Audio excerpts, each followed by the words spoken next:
Go back to your country. I was 9 years old the first time I heard someone say this to my grandfather.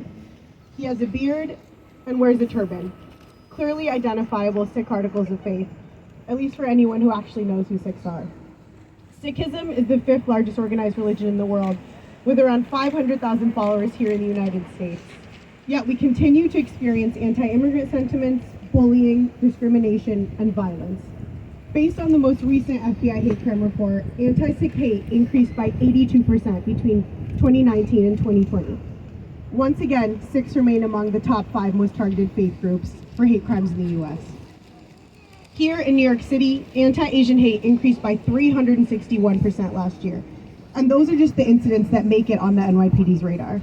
As we know, these numbers don't account for the incidents that never get reported to police in the first place, or cases in which law enforcement agencies failed to investigate or appropriately charge as hate crimes. In the midst of this latest wave of harassment and violence, it's important to acknowledge that our communities have experienced hate since we first came to this country. For the Sikh community, it started more than 100 years ago. In 1907, a mob of 500 white workers brutally attacked South Asian lumber mill workers. They blamed Sikhs for taking their jobs. They pulled them from their homes, beat them senseless, and demanded that they leave. Within days of the Bellingham riots, the entire South Asian population had departed. In the 1980s, due to the increase in anti-immigrant sentiments during the Iran hostage crisis, Sikhs were called Ayatollah and told go back to Iran. On August 5th, 2012, a neo-Nazi gunman walked into a gurdwara in Oak Creek, Wisconsin, and opened fire, killing 6 worshippers and injuring others. Just 4 days after 9/11, the murder of Sikh American Balbir Singh Sodhi was the first deadly hate crime reported and supposed retribution for the attacks. Within a month, the Sikh Coalition had documented more than 300 cases of violence and discrimination against Sikhs. It is heartbreaking and infuriating to see acts of hate violence, large and small, continue today. Just this month, a Sikh taxi driver was physically attacked and berated outside of his cab at JFK Airport. The offender reportedly shouted, "Go back to your country," and called the driver turban people before repeatedly punching and shoving him. No one should be subjected to this kind of harassment, whether they're doing their job, waiting for the subway, or simply just existing. We mourn all the lives lost due to senseless violence and recognize the thousands of others, the family, friends, and neighbors of those who have been affected. In the Sikh faith, we believe in Chardi Kala, or eternal optimism.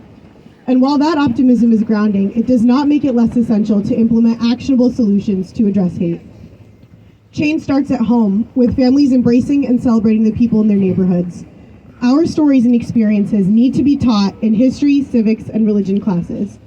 Exposure to multiculturalism will result in increased understanding and compassion for one another, which in turn reduces incidents of hate and bias. And on the policy side, we need inclusive and effective legislation combating hate crimes, employment discrimination, and school bullying. Reforming our laws will ensure a bias-based crime can be identified, reported, and charged accurately. And then, by understanding the sources of these incidents, we can develop even more precise solutions.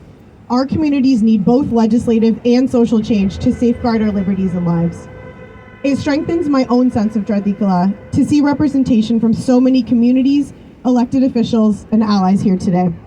Together, I know we can sustain our commitment to action, that we can continue this work in solidarity so that future generations have the freedom to practice their faith and to live fearlessly. Thank you. And just really quickly, I'll plug, we're hosting an event next Saturday at 2 p.m. at JFK to share resources with taxi and rideshare drivers, which are a particularly vulnerable community to hate crimes. We need more volunteers, so if anyone is interested, please come find me. Thank you.